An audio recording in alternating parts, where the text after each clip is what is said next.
Tonight is January 8. Bukas ko na po post to. 4 months ago, sinukat natin siya after a month nang makuha. 3 inches siya nun. That's September 8. Kasi nakuha natin siya ng August 8 sa 8/8 sale, diba? So ngayon, tingnan natin kung ilan na. Ayan, as we can see, 4 inches na.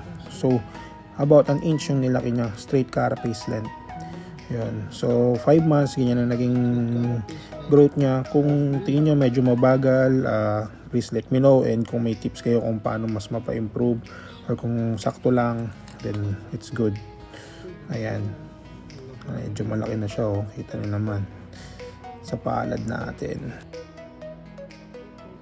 Ngayon, timbangin naman natin siya. Doon sa previous na video natin, 76 grams siya.